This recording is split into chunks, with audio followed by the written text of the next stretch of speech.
We are on the record for the hearings and the matters listed in the North Dakota Industrial Commission hearing docket for August 24th. I am David Garner, hearing examiner for these hearings. We are at the hearing room for the Department of Mineral Resources, Oil and Gas Division, and it is 9 a.m. On the docket, the following matters will be continued or dismissed. Case number 30296 continued to September. Case number 30297 dismissed.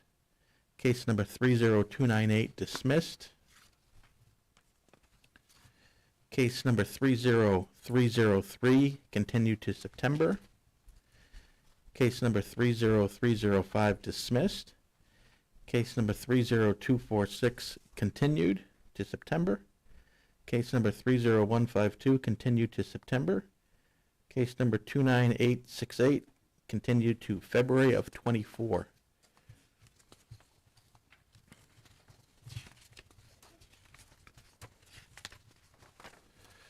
Case number 30155 continued to September, and case number 30257 dismissed. The administrative docket starts on page 5 with case number 30306 and goes through case number 30328 and also includes case number 30257 on the supplement. These cases will be heard in the next room with Michael Zisch. Audio recordings for the cases on the administrative docket will be placed on the Oil and Gas website by the end of the week. If you wish to appear in one of the matters on the administrative docket, please appear in the next room.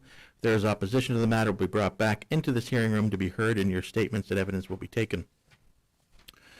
We will begin with case number 30296, proper spacing for the development of the Granora Bakken Pool, Williams County, North Dakota. We define the limits and enact such special rules as may be necessary.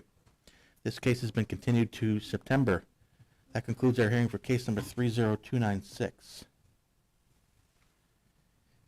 Case number 30297, application of Crescent Point Energy U.S. Corp. For an order amending the field rules of the Winter Bakken Pool, Williams County, North Dakota, as follows. 1.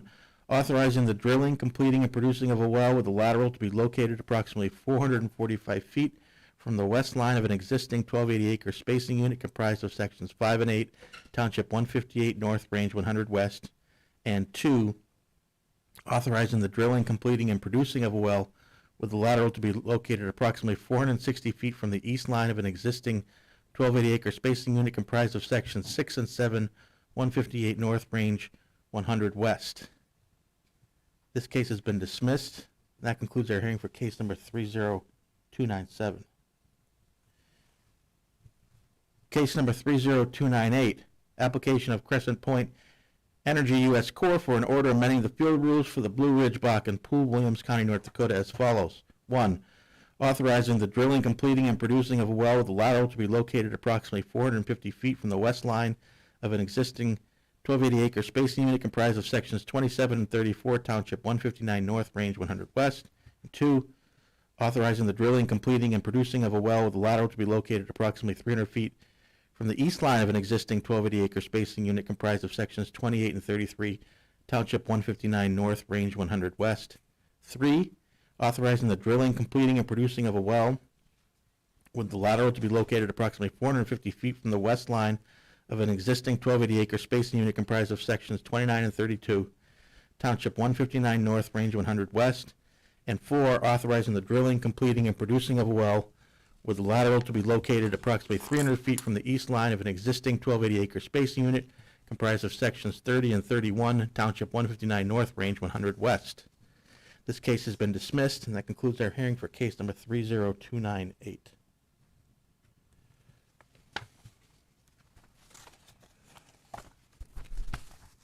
Case number 30299, application of Continental Resources, Inc. for an order amending the field rules for the Jim Creek Bakken Pool, Dunn County, North Dakota, so as to create and establish an overlapping 2560-acre spacing unit comprised of sections 8, 9, 16, and 17, Township 145 North, Range 96 West, authorizing the drilling of a horizontal well on or near the section line between the existing spacing units of said proposed overlapping 2560-acre spacing unit.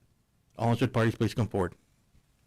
Lawrence Bender, P.O. Box 1855, Bismarck, North Dakota, and I'm appearing in case 30299 on behalf of Continental Resources, Inc. We intend like to call 3 witnesses. Mr. Scott Davis will be offering some land testimony. Mr. Carl Hu, COO, will be offering some geologic testimony. And Mr. Ray Brownrigg will be offering some engineering testimony. All 3 witnesses will be appearing by telephone. And I believe I handed out the exhibits, yes. Mr. Davis.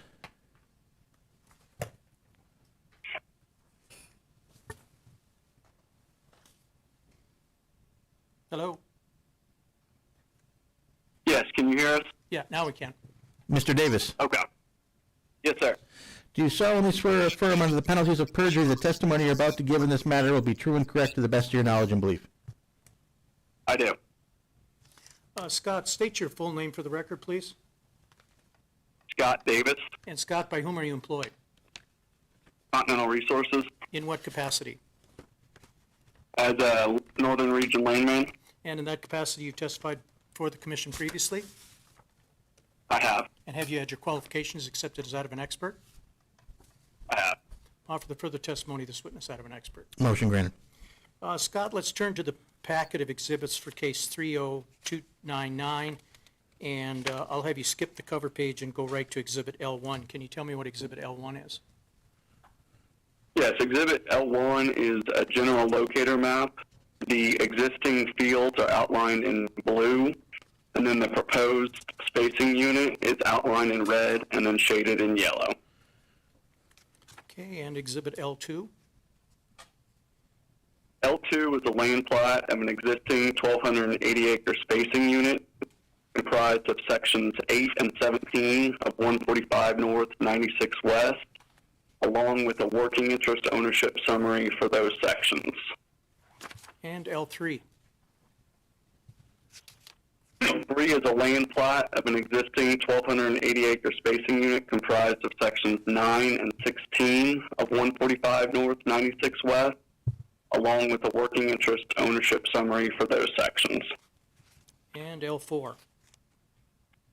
L4 is a land plat of the proposed 2560-acre spacing unit comprised of sections 8, 9, 16, and 17 of 145 North, 96 West, along with a consolidated working interest ownership summary for that proposed 2560-acre spacing unit.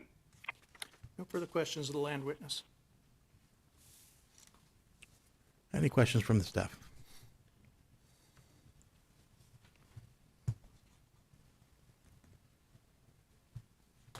Are you going to wait to offer the exhibits at the end? Yes. Okay.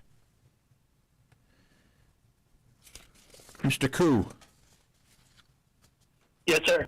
do you solemnly swear or affirm under the penalties of perjury that the testimony you're about to give in this matter will be true and correct to the best of your knowledge and belief? I do. Carl, state your full name for the record, please. Carl Koo, And by whom are you employed? Continental Resources, And in what capacity? as an operations geologist. And in that capacity, have you testified before the commission previously? No, I have not. What I'd like you to do, Carl, is briefly highlight for the examiner and the commission staff your educational background and work experience. Yes, I have a bachelor's degree in geology from the University of the Philippines and a master's degree in geology from California State University. I have worked in the oil and gas industry for the past 10 years, and the most recent 4.5 years is with Continental Resources as an operations geologist. And in preparation for today's hearing, have you made a thorough study and review of all the relevant geologic matters concerning Continental's requests? Yes, And have you prepared or had prepared under your control and supervision some exhibits you intend to sponsor? yes, I have. Offer the further testimony of this witness that of an expert. Motion granted. Carl, let's go to the next exhibit in the packet. It's been previously labeled G1. Can you tell me what G1 is? Yes, the Exhibit G1, this is a general locator map. It shows our proposed spacing units highlighted in yellow and outlined in red. On this map is 50-foot contour interval representing the surface of the upper Bakken. Also on this map, we have the IDOC A1 type log indicated by a red star, and it is representative of the rock character within our proposed spacing units. Okay, G2. G2 is the type log that was the one denoted by the red star from Exhibit G1. It displays the back-end pool in both in the Jim Creek field, and it is from 50 feet above the upper Bakken Shale through the back-end to the base of the Three Forks to the top of the Bird Bear. Reservoir parameters for the middle Bakken associated with this type log is also the bottom of the page. No further questions of the geologic witness. Any questions from the staff? Carl, on Exhibit G2 at the bottom, you have gross MD. Is that supposed to be gross thickness? Yes, it's the thickness of the middle Bakken. That's in vertical feet, not Measured in measured depth.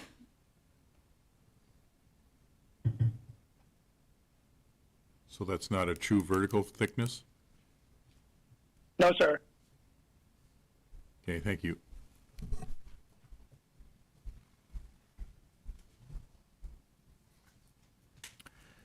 Mr. Browning, Yes.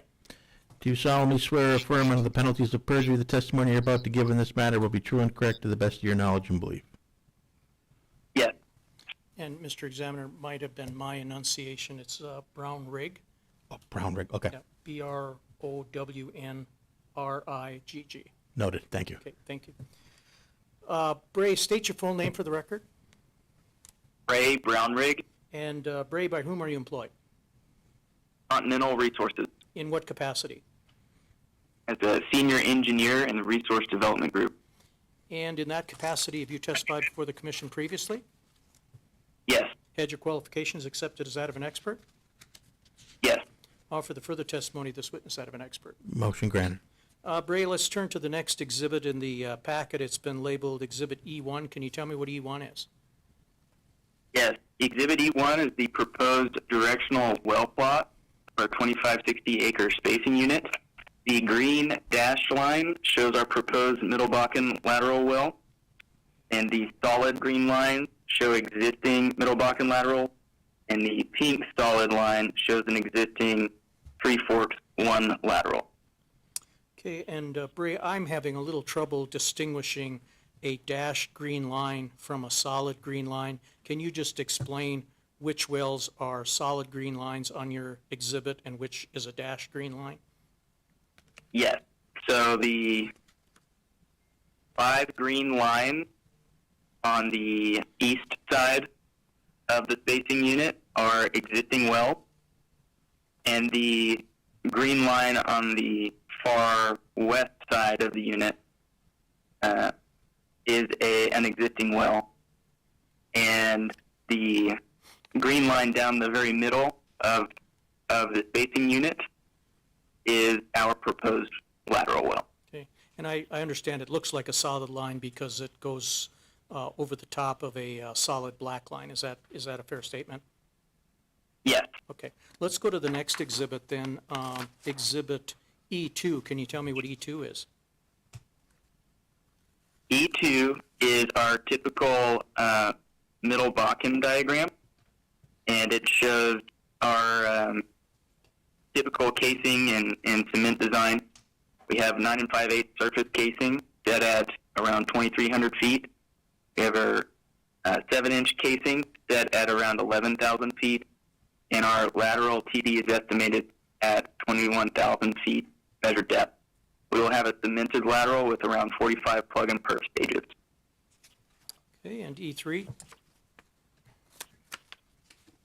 E3 shows the reserves and economics of this proposed 10,000 foot lateral well. Our initial expected rate is 1,000 barrels of oil per day with a final rate of 7 barrels per day. The estimated ultimate recovery of oil is 450,000 barrels of oil. estimated ultimate recovery of gas is 931 million cubic feet, which calculates to a 605,000 barrels of oil equivalent.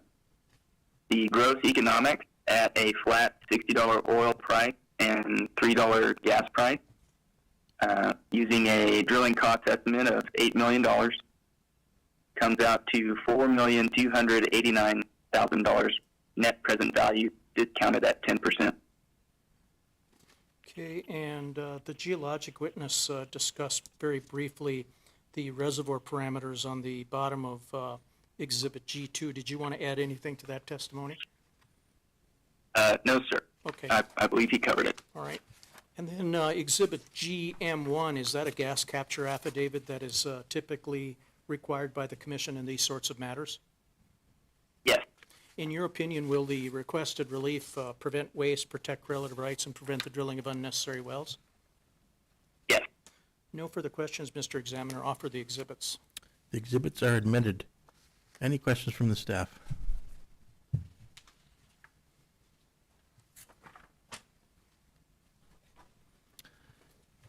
That concludes our hearing for case number 30299. Case number 30300. Application of Continental Resources, Inc. for an order for the St. Demetrius Bakken Pool, Billings County, North Dakota as follows. 1. Create and establish 2 overlapping 1920-acre spacing units comprised of sections 13, 24, and 25, and sections 14, 23, and 26, Township 142 North, Range 99 West, authorizing the drilling of a total not to exceed 4 horizontal wells on each proposed overlapping 1920-acre spacing unit, and 2, create and establish 2 overlapping 38, 40-acre spacing units comprised of sections 13, 14, 23, 24, 25, and 26, Township 142 North, Range 99 West, and sections 32 and 33, Township 142 North, Range 99 West, and sections 4, 5, and 8, 8, and 9, Township 141 North, Range 99 West, authorizing the drilling of a horizontal well on or near the section line between the existing spacing units of each proposed overlapping 38, 40-acre spacing unit. All interested parties, please come forward. Lawrence Bender, P.O. Box 1855, Bismarck, appearing in this matter, case 30300, on behalf of Continental Resources, Inc. We'll be calling 3 witnesses. Ms. Taylor Titanic, I believe it's Taylor, is that correct? Yeah, that's correct. Okay, thank you. And then our geologic witness will be Carl Koo, who testified in the previous hearing. And then finally, Ms. Berkeley Armistead will be offering some engineering testimony. And as previously, Mr. Examiner, all 3 witnesses will be appearing by telephone.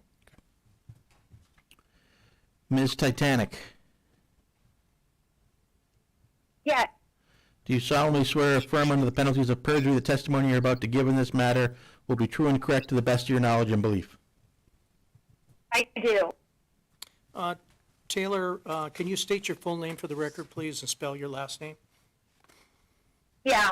My name is Taylor Titanic, and my last name is spelled Tytanic. And Taylor, by whom are you employed? I'm employed by Continental Resources In what capacity? as a landman for our Bakken area. And in that capacity, have you testified before the commission previously? I have, yes. And you've had your qualifications accepted as that of an expert? Yes. We'd offer the further testimony of this witness that of an expert. Motion granted. Taylor, let's turn to the exhibits for this case. Let's skip the cover page and go to L1. Can you tell me what L1 is? Yes. L1 is a general locator map.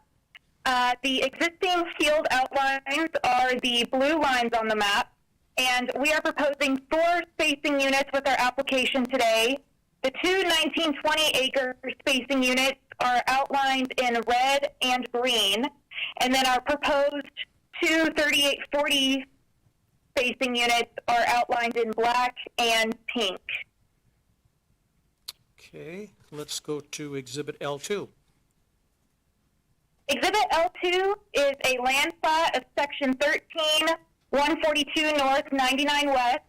Currently, there are no existing wells in section 13, and we have a working interest breakdown for the section, which is shown to the right of the page. And L3. L3 is a land plat showing sections 24 and 25, 142 north, 99 west. There's currently an existing 1280 acre spacing, which is represented on this plat, and we have a working ownership summary to the right of the page. And L4. L4 is the proposed spacing we are asking for today. It covers section 13, 24, and 25 of 142 north, 99 west. It's a proposed 1920 acre spacing, and if their spacing is approved, the working interest ownership is shown to the right. Okay, and L5. L5 depicts section 14 of 142 north, 99 west. There are no existing wells in section 14, and we have a working interest ownership breakdown shown to the right of the page. And L6. L6 depicts sections 23 and 26 of 142 north, 99 west. There's currently an existing 1280 acre spacing unit, and the working interest breakdown for that unit is shown to the right of the page. And L7. L7 depicts sections 14, 23, and 26 of 142 north, 99 west. This is the proposed 1920 acre spacing unit that we are requesting with this application, and if approved, the working interest breakdown would reflect what is shown on the right of the page. And L8. L8 shows the 1920 acre spacing unit that we just previously requested, and so it shows the same spacing unit that we just requested and what that working interest ownership breakdown would be if approved. Okay, and L9.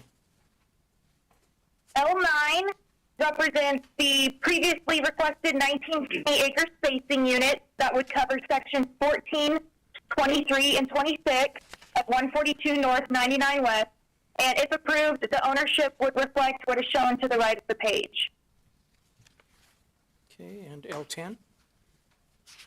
L10 is a proposed spacing unit that we are requesting today. It would cover sections 13, 14, 23, 24, 25, and 26 of 142 north and 99 west, and it would be a 3840 acre spacing unit.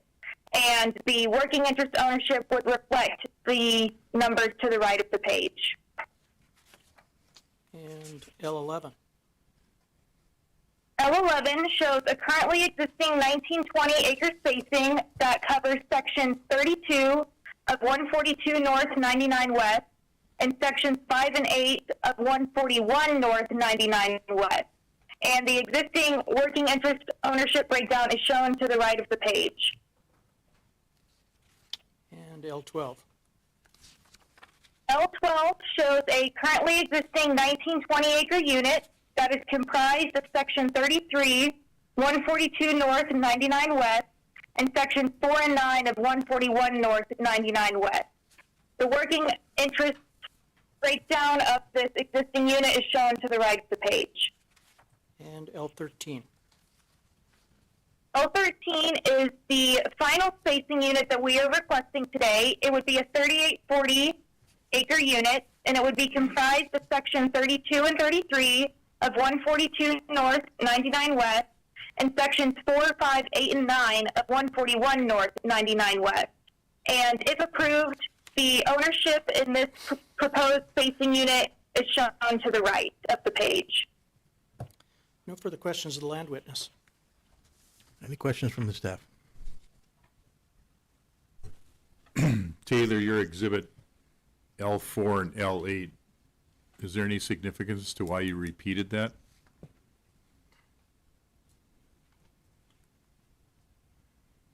So L4 is where we're requesting the 1920. L8 is where we are requesting a 1920. And then just for continuity's sake, we repeated them when we were requesting the 3840. Okay. That's probably not necessary, but thank you. Okay, noted for next time.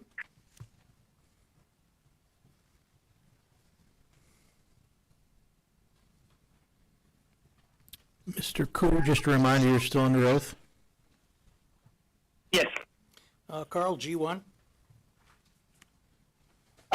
Z1, this is our general locator map. It shows our proposed spacing units highlighted in yellow, outlined in red, green, black, and purple. On this map, we have a 50-foot contour interval of the upper Bakken surface, and I have an annotation with the red star of the top log, arm breast 1. This is what I'm using that is representative of the rock character of the proposed spacing unit. Okay, and G2? Z2 is the type log arm breast 1. It's the same one that is annotated by the red star in G1. It displays the Bakken pool in the St. Demetrius field from 50 feet above the upper Bakken shale all the way down to the top of the Bird Bear. Reservoir parameters associated with this log is at the bottom of the page. No further questions, Mr. Koo. Any questions from the staff? Carl, as Mark noted on the previous case, the gross MD labeled in the geologic parameters, is that supposed to be the total thickness of the Bakken, or is that truly a measured depth thickness? This is a measured depth thickness. Is that a number you anticipate from the horizontal laterals you plan to drill, or because the type log is a vertical well, correct? Yes, And so the measured depth thickness would be, of the middle Bakken, would be something on the order of 20 feet based on the log in front of us on a G2. so the thickness for this includes the shale, the upper Bakken shale, and the middle Bakken silt, and also the lower Bakken shale. The target would be a little, the target will be thinner based off like the horizontal target. Okay, thank you.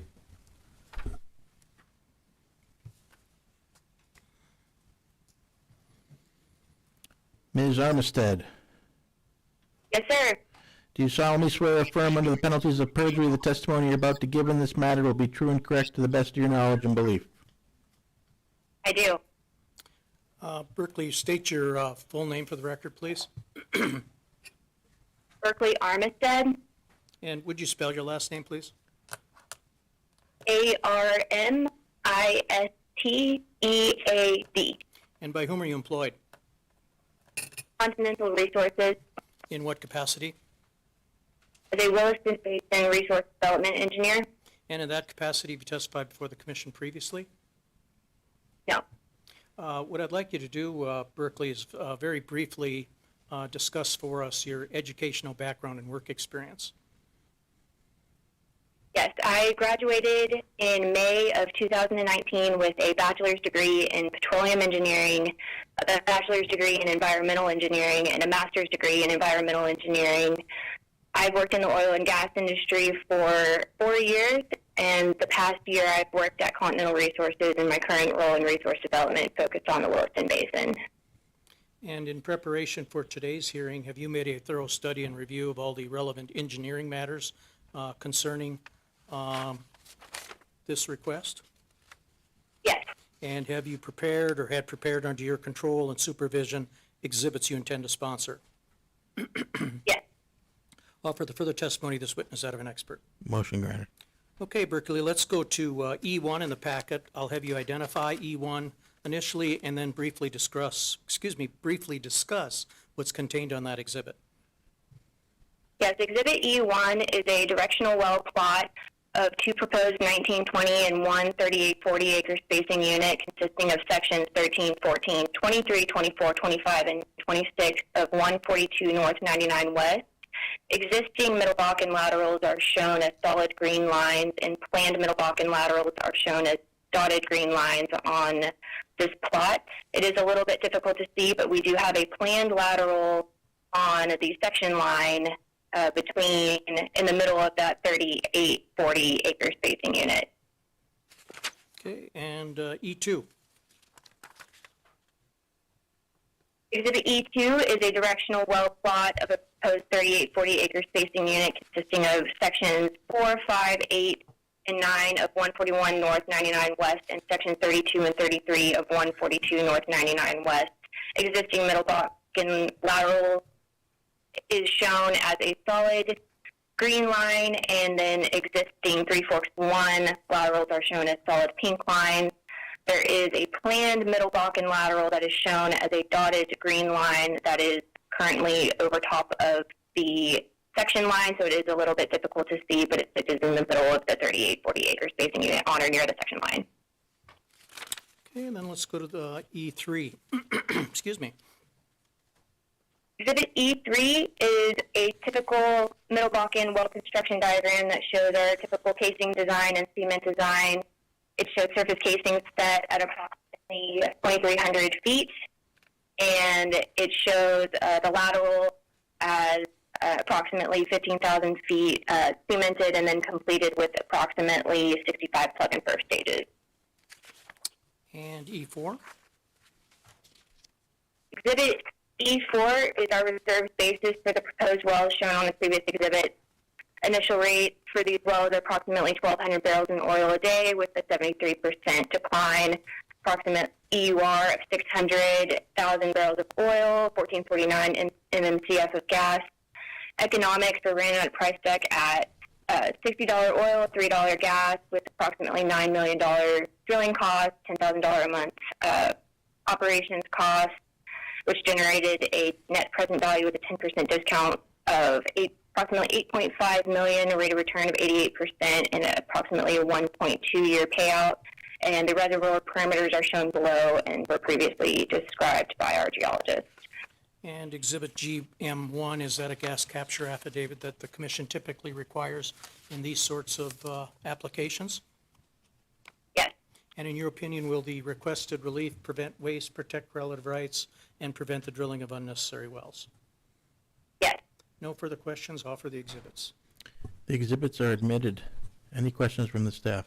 Berkeley, this is David Tabor. On Exhibit E1 and E2, you show down the lower left of that page a surface location of, but however, it's not actually depicted. Where will the surface locations be? So we do not have an exact surface location yet.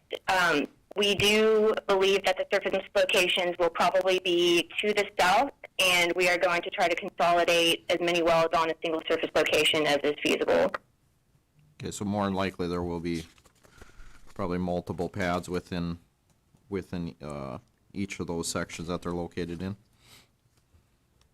There will likely be multiple pads, but we will try to consolidate to as few as we can. Okay, and is the intention to batch drill the proposed well? The intention is to, yes, the intention will be to batch drill. That's correct. What's the timing on when that's anticipated to start?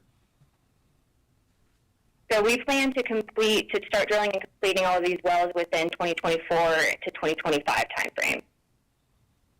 Okay. And on Exhibit E1, you show the laterals that are existing within the 21280s. Does Continental anticipate any issues with those when crossing the wellbores and for completion? So for drilling, we are going to use appropriate anti-collision and directional procedures to avoid hitting those wellbores. Continental operates those wellbores, so they will be appropriately isolated during the completion, and we don't expect to see an impact from those wells during the completion. Okay, thank you. Berkeley, staying on E1, and a follow-up question with what David just said. That well in section 24, is there a reason why Continental would leave that one online and not just plug it, considering it hasn't produced since, it's only produced 1 month since April of 2019? There is no reason why we wouldn't plug it. We are investigating some of these older laterals or older wellbores for SWD potential, but no, there's no plans to try to necessarily bring it back to production, but we will use an appropriate procedure for that wellbore if it's not currently producing. And then looking at your economics, is there a reason why you're not doing infill on the second 3840 on E2?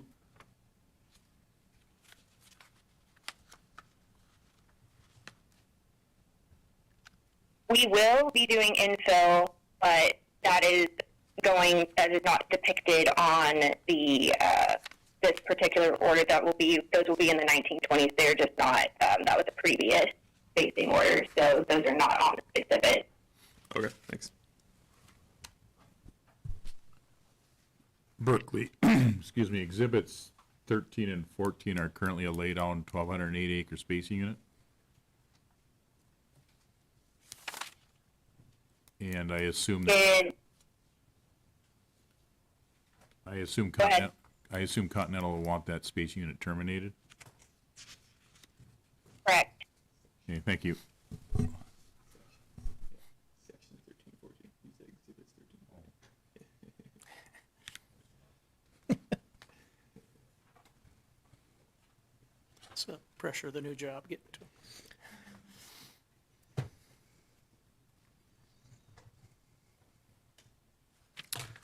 Okay, that, I have a quick question. When you were referencing exhibits 13 and 14, was that from the land exhibit? Yep. We've No. addressed that. It was just, he was referring to sections. He was referring to exhibit E2. Yeah, I misspoke. Okay. It was sections. Sorry for the confusion. No, who was speaking? That was Taylor Titanic, the landman. Okay, thank you. Yes.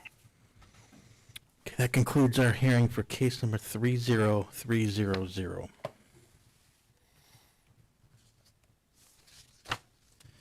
Case number 30301, application of Liberty Resources Management Company LLC for an order amending the field rules for the Leaf Mountain Bakken Pool, Burke County, North Dakota, to create and establish the following. 1.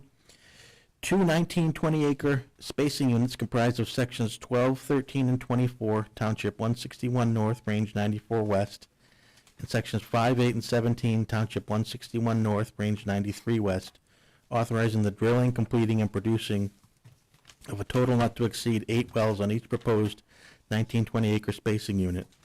And 2, an overlapping 19-20 acre spacing unit comprised of sections 20, 29, and 32, Township 161 North, Range 93 West, authorizing the drilling, completing, and producing of a total not to exceed 8 wells on said proposed overlapping 19-20 acre spacing unit. All interested parties, please come forward.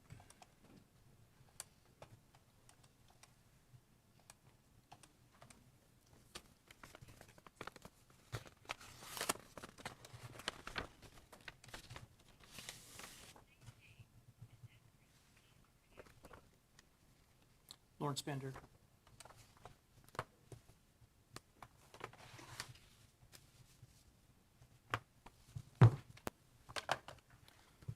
Hello, this is Lawrence Bender. Is Liberty on the phone?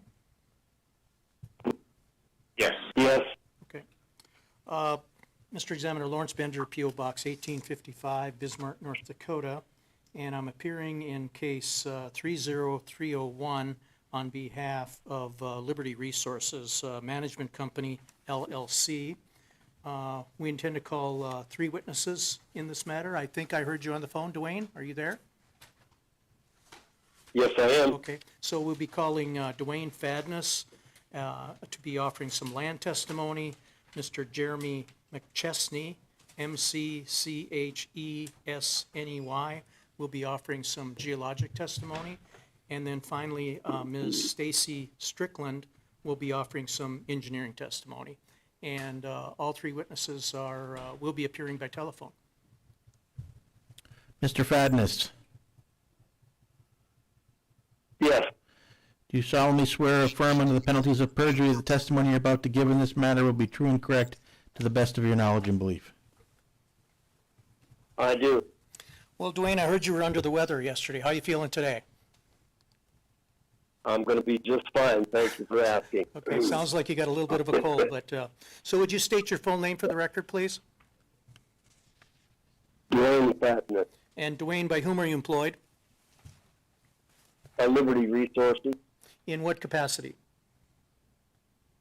Vice President of Land. And in that capacity, have you testified before the commission previously? I have. And have you had your qualifications accepted as that of an expert? I have. For the further testimony of this witness, that of an expert. Motion granted. Dwayne, let's turn to the packet of exhibits first for case 30301, and let's go to exhibit L1. Can you identify exhibit L1 and then briefly discuss what's contained upon it?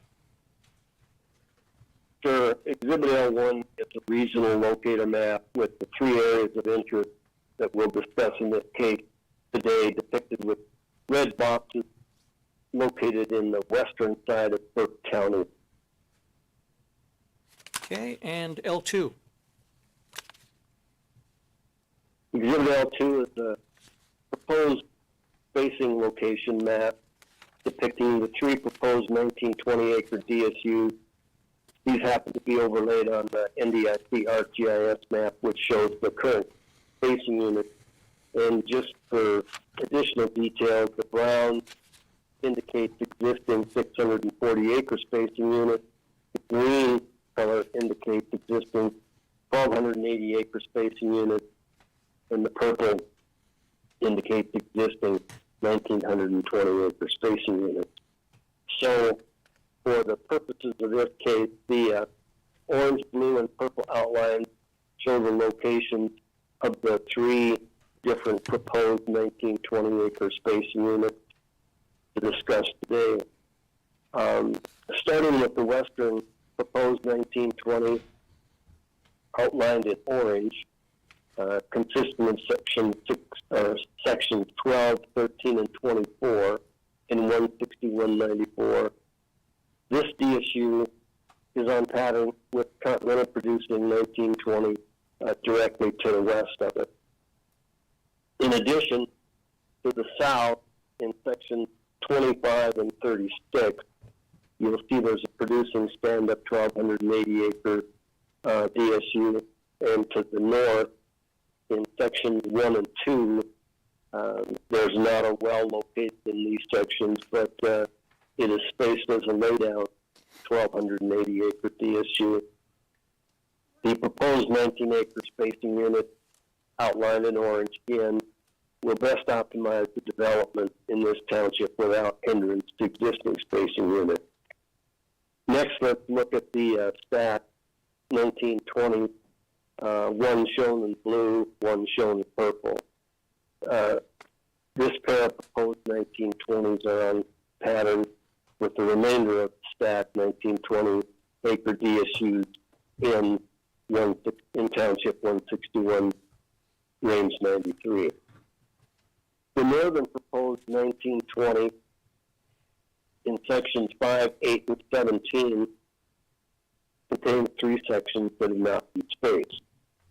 The southern proposed 1920 in sections 20 and 29 and 32 overspaces an existing oasis, now called Ford, 640 acre DSU that contains a producing well that they completed in 2009. Okay, let's go to exhibit L3A. Exhibit L3A is plat for the western proposed 1920, which we discussed on the previous exhibit. It's in sections 12, 13, and 24. Liberty's working interest in this proposed 1920 acre spacing unit is shown in the upper left-hand corner at 21.69%. Liberty has a joint development partner by the name of Formentera, who also holds a working interest of 7.05%. Other lessees, unleased mineral owners, and the like make up the remainder of 71.26% working interest. And you're working with those other non-op interests in terms of drilling this well and Liberty becoming the operator. Is that correct? That's correct. Okay, let's go to L3B. Exhibit L3B is a plat for the northern proposed 1920, outlined in blue, consisting of sections 5, 8, and 17 in Township 16193. In the upper left-hand corner, you'll see Liberty's working interest is shown at 10.04%, and our joint development partner in this DSU has a working interest of 7.29%. Other parties, lessees, working interest owners, and unleased mineral owners make up the remainder at 82.67%. And once again, Liberty is negotiating with those other non-op working interest owners to determine who should be the operator? That is correct. Okay, then let's go to L3C. Exhibit L3 is plat for the southern proposed 1920 in sections 20, 29, and 32 in Township 16193. Liberty's working interest in the 640-acre spacing unit in section 20 is 0%. The existing Oasis Three Forks horizontal well is illustrated diagonally in red. Liberty's working interest in the proposed 1920, shown in the upper left-hand corner on this exhibit, is 16%. Our joint development partner has Formentera has a working interest of 3.75%, and the other parties in open acreage make up the remainder at 80.25%. And as in the previous two 1920s, with respect to those lessees that are not, or those working interest owners that are not Liberty or Formentera, Liberty is having negotiations with those non-ops to determine who should be the operator, correct? That's correct. No further questions of the land witness. Any questions from the staff?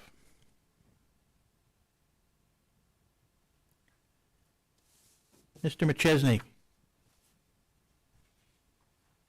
Yes. do you solemnly swear or affirm under the penalties of perjury the testimony you're about to give in this matter will be true and correct to the best of your knowledge and belief? I do. Jeremy, state your full name for the record, please. Jeremy McChesney, And Jeremy, by whom are you employed? Liberty Resources, What capacity? the Geosciences Manager. And in that capacity, have you testified before the commission previously and had your qualifications accepted as that of an expert? Yes and yes. Okay. Offer the further testimony of this witness as that of an expert. Motion granted. Jeremy, let's go to the next exhibit in the packet, G1. Can you tell me what G1 is? Yes, Exhibit G1 is a geologic structure map on the top of the Upper Bakken Shale with a 50-foot contour interval. The formation is continuous and dipping to the south-southwest in the proposed 19-20-acre spacing units. Middle Bakken wells are colored in green, while Three Forks wells are colored in red. In the purple proposed 19-20-acre unit, there is a blue dot that indicates the location of the type log for this area. It's an Oasis drilled pilot hole in the northwest quarter of Section 20 of 161-93, and that's the subject of Exhibit G2. Okay, let's go to G2. Exhibit G2 is the Olson 11-20H pilot hole drilled by Oasis in 2008. The log captures the base of the lodge flow through the Bakken and Upper Three Forks. The target zones are called out for the Middle Bakken and the Three Forks first bench. Gamma ray is in the far left track, followed by resistivity in the middle track, then neutron porosity and density in the far right track. No further questions of the geologic witness. Any questions from the staff? Ms. Strickland, Yes. do you solemnly swear or affirm under the penalties of perjury the testimony you're about to give in this matter will be true and correct to the best of your knowledge and belief? I do. Stacy, state your full name for the record, please. Stacy Strickland, And Stacy, by whom are you employed? Liberty Resources, In what capacity? the manager of reserves and data analytics. And you're an engineer, is that correct? That is correct. And you've testified before the commission previously and had your qualifications accepted as that of an expert? I have. Offer the further testimony of this witness that of an expert. Motion granted. Stacy, let's go to the next exhibit in the packet, Exhibit E1. Can you tell me what E1 is? Exhibit E1 illustrates a 3-mile wellbore that Liberty Resources would execute in order to safely drill and complete a Middle Bakken or Three Forks landed wellbore. The lateral is cemented, and the expected completion design includes 40 to 45 frac stages, 1,000 pounds per foot of proppant using a plug-and-perf technique. Okay, and E2A. Exhibit E2A illustrates the proposed 1920 acre spacing unit as discussed previously in Township 161 North, Range 94 West, Sections 12, 13, and 24. Up to 8 wells will be drilled, shown in dashed lines, from 2 potential pad locations, shown in yellow boxes on the south end of the proposed 1920 acre spacing unit. And E2B. Exhibit E2B illustrates the proposed northernmost 1920 acre stacked spacing unit in Township 161, Range 93 West, Sections 5, 8, and 17. Again, up to 8 wells will be drilled, shown in dashed lines, from 2 potential pad locations, shown in yellow boxes on the south end of the proposed 1920 acre spacing unit. These potential pad locations will also be utilized to drill the 3-mile lateral wells to the south, which will be shown on the next exhibit, Exhibit E2C. Okay, let's go to E2C. Exhibit E2C illustrates the proposed southernmost 1920 acre stacked spacing unit in Township 161 North, Range 93 West, Sections 20, 29, and 32, with the same potential pad locations shown in yellow from the previous exhibit. Again, up to 8 wells will be drilled, which are illustrated in dashed lines. An existing oasis, which is now cored 1-mile lateral Three Forks horizontal well, is shown in red in Sections 20. Please note that the landing zone for all 3 proposed 1920 acre spacing units, whether it's Middle Bakken and or Three Forks, is to be determined for this area of development. And E3. Exhibit E3 is an economic summary of a Liberty Resources operated Middle Bakken or Three Forks well in this area. At the top are general reservoir parameters. You'll see a formation thickness of 60 feet in the Middle Bakken to 24 feet in the Three Forks first bench, 7 to 8.5% porosity, and then 48% to 45% water saturation. The expected production profile based on scaling up offset analog Middle Bakken Three Forks wells in this area includes an initial oil rate of 700 barrels of oil per day, gas rate of 700 MCF per day, decline rate shallow starting at 31% and then 61% or 63% on hyperbolic decline. A B factor of 0.9 is used with a water cut of 72%. Our GOR, we hold it flat at 1,000 for the first 9 months, then ramp it up to 2,500 over 9 months, and then hold it flat once we're below bubble point. The resulting EUR from this profile is 600 MBO and 1,200 MCF. For the economic projection, Liberty's current drill and complete costs for a 3-mile lateral well are estimated at $9.2 million. Assuming LOE cost of $6,000 per month fixed and $8 per barrel of oil variable, with a wellhead oil price of $75 per barrel flat and a gas price of $3 per MCF, that results in an IRR of 58% and a payout of 14 months. And Exhibit E4, is that a gas capture affidavit that the commission typically requires in these sorts of hearings? That is correct. And in your opinion, will the requested relief prevent waste, protect relative rights, and prevent the drilling of unnecessary wells? Yes. No further questions, offer the exhibits. The exhibits are admitted. Any questions from the staff? Stacy, on Exhibit E2C, what is your plans while crossing that Oasis well?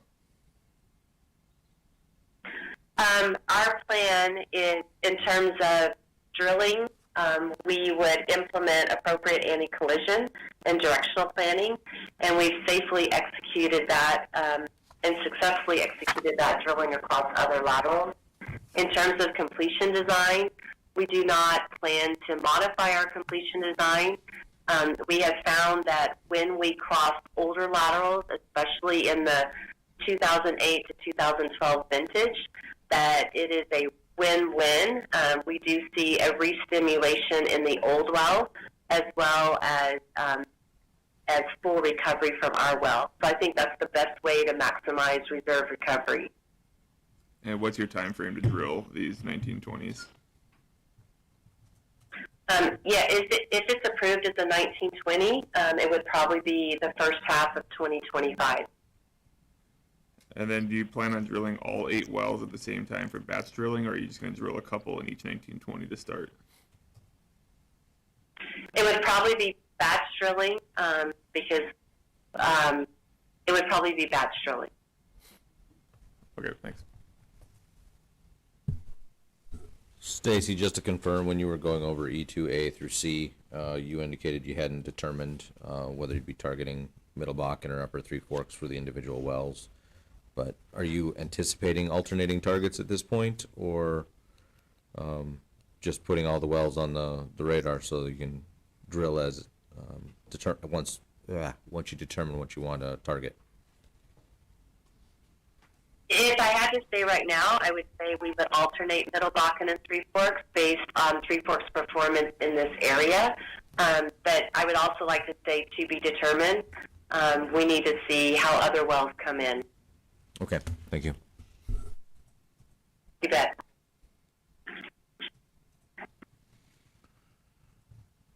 Okay, that concludes our hearing for case number 30301.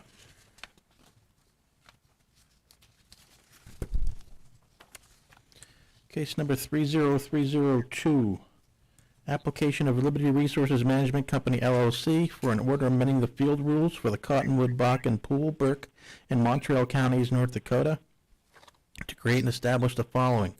1, an overlapping 1920-acre spacing unit comprised of sections 29 and 32, Township 159 North, Range 92 West, and Section 5, Township 158 North, Range 92 West, authorizing the drilling, completing, and producing of a total not to exceed 8 wells on said proposed overlapping 1920-acre spacing unit.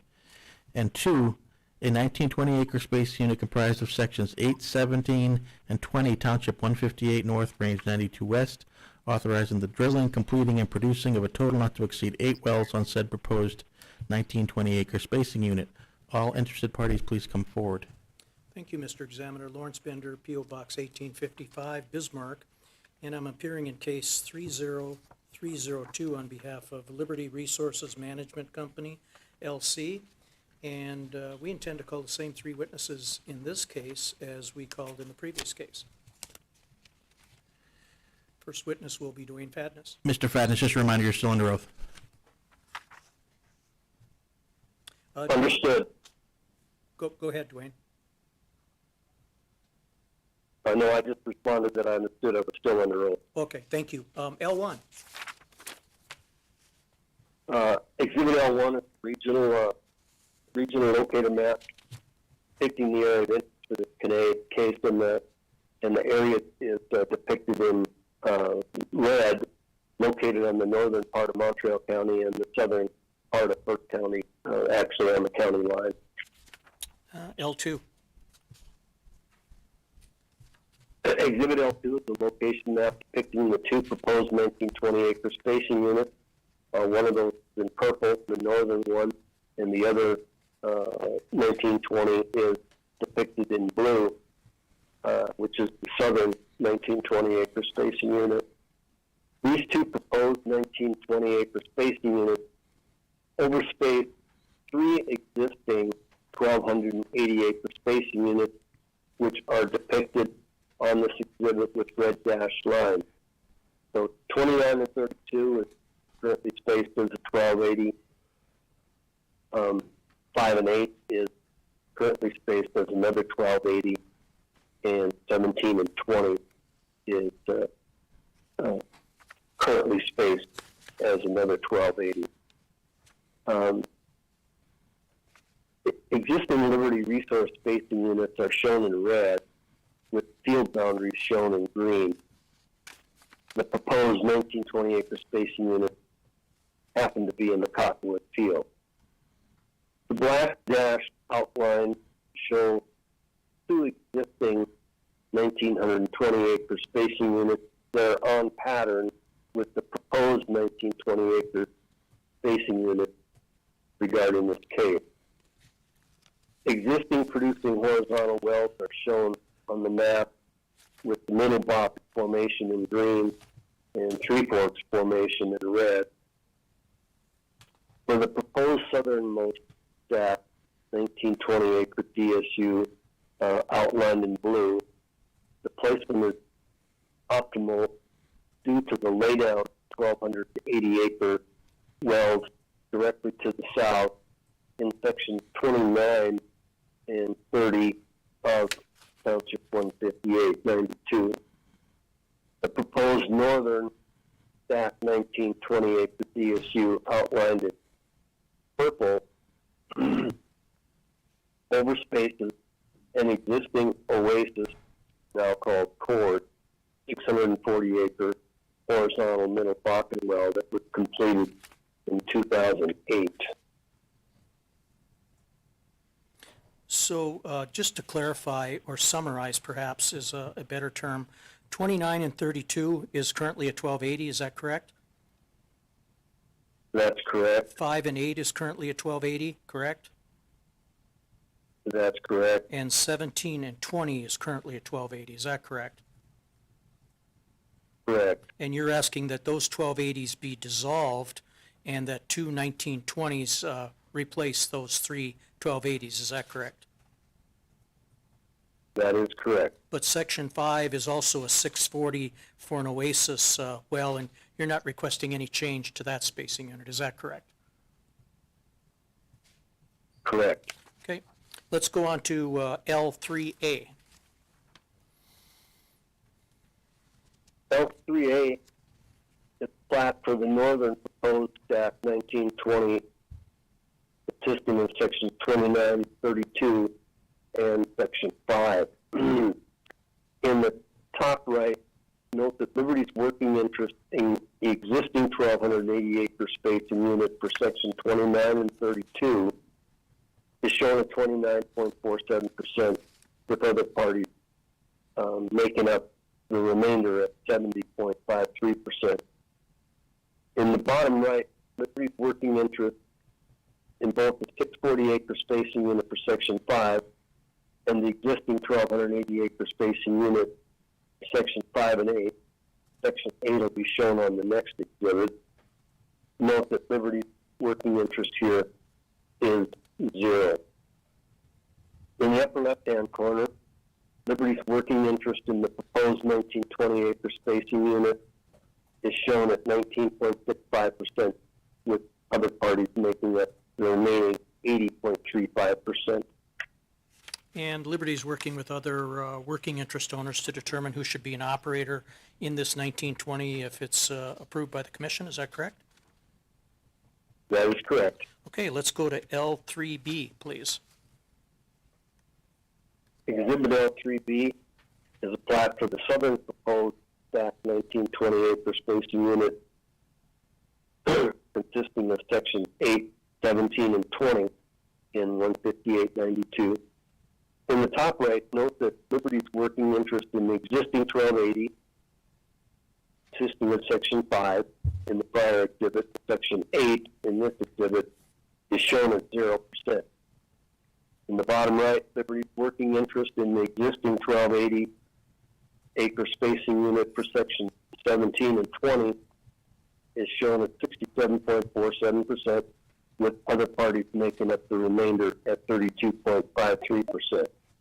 In the upper left-hand corner, note that Liberty's working interest in the proposed 1920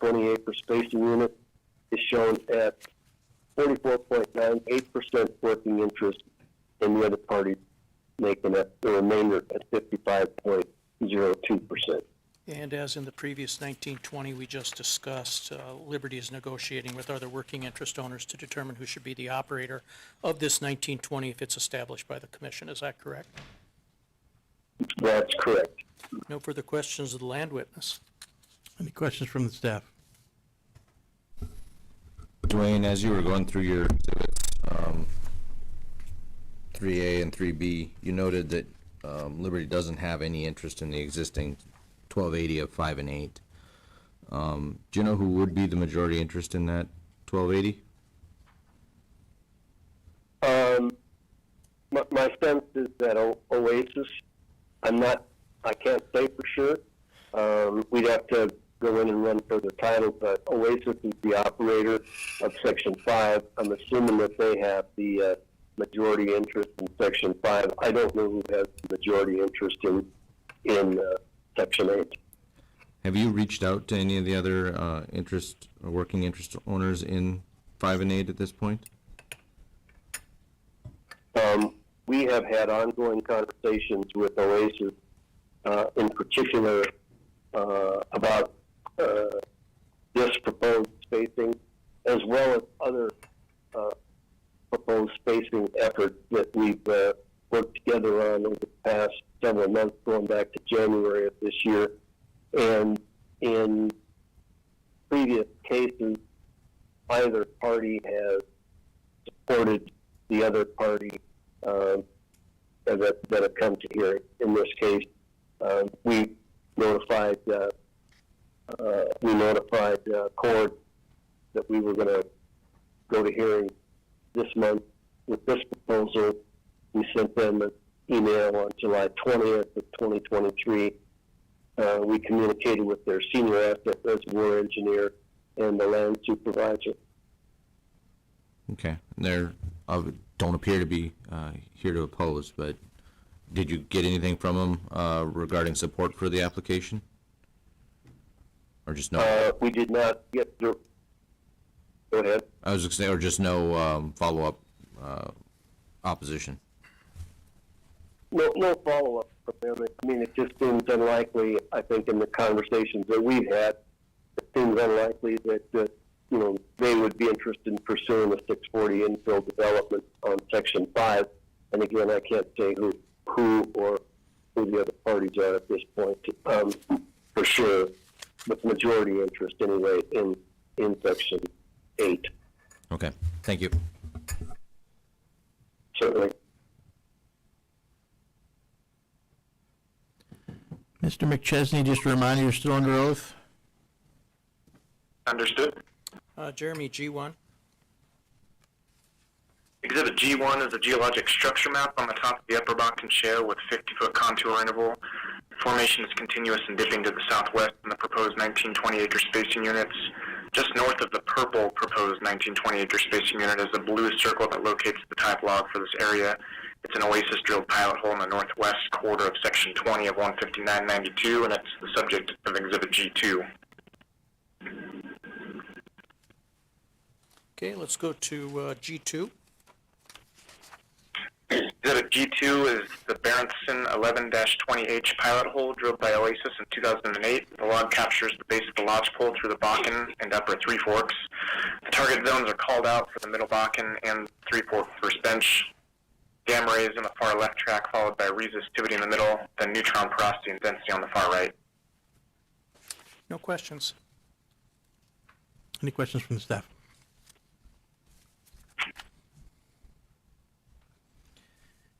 Ms. Strickland, just a reminder, you are still under oath. Understood. Stacy, E1. Exhibit E1 illustrates a 3-mile wellbore that Liberty Resources would execute in order to safely drill and complete a Middle Bakken or Three Forks landed wellbore. The lateral is cemented, and the expected completion design includes 40 to 45 frac stages, 1,000 pounds per foot of proppant using a plug-and-perf technique. E2A. Exhibit E2A illustrates the proposed northernmost 20-acre stack spacing unit in Township 159, Range 92, Sections 29 and 32. Township 158, Range 92, Section 5. Up to 8 wells will be drilled, shown in dashed lines, from 2 potential pad locations, shown in yellow boxes on the south end of the proposed 1920-acre spacing unit. As discussed previously, an existing Oasis, now cored 1-mile lateral Middle Bakken horizontal well is shown in green in Section 5. E2B. Exhibit E2B illustrates the proposed southernmost 1920-acre stack spacing unit in Township 158, Range 92, Sections 8, 17, and 20, with the same potential pad locations shown in yellow from the previous exhibit. Up to 8 wells will be drilled, which are illustrated in dashed lines. Please note that the landing zones for both proposed 1920-acre spacing units, whether it's Middle Bakken only or Middle Bakken alternating Three Forks, is to be determined for this area of development. And E3. Exhibit E3 is an economic summary of a Liberty Resources operated Middle Bakken or Three Forks well in this area. General reservoir parameters are provided at the top. Formation thickness of 45 feet in the Middle Bakken, 28 feet in the Three Forks first bench. Porosity 7% to 8.5%. Water saturation at 45%. Next follows the expected production profile with an initial oil rate of 925 barrels of oil per day, gas rate of 1,025 MCF per day, and a decline rate of 65 to 66%. Utilizing a B factor of 0.9 and a water cut of 68%, with a GOR profile of 1,100 for the first 6 months, then ramping to 1,700 over a period of 6 months and holding flat. The resulting EUR is approximately 540 MBO, with an EUR of gas of 820 MCF. The expected growth economics include a Liberty current drill and complete cost for a 3-mile lateral of $9.2 million, assuming LOE cost of $6,000 per month fixed, $8 per barrel of oil variable, a wellhead oil price of $75 per barrel flat, and a gas price of $3 per MCF, results in an internal rate of return of 62% and a payout of 12 months.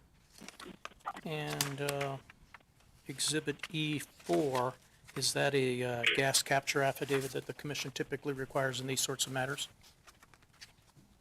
It is.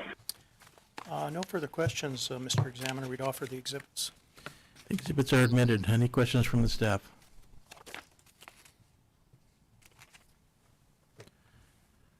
That concludes our hearing for case number 30302. At this point, why don't we take a quick 10-minute break, and then we'll resume.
Okay, we're back on the record with case number 30303.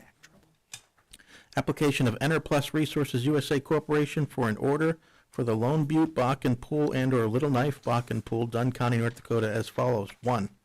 Create and establish an overlapping 1280 acre spacing unit, sections 2833, Township 147 North, Range 97 West, authorizing the drilling of a total not to exceed 9 horizontal wells on said proposed overlapping 1280 acre spacing unit.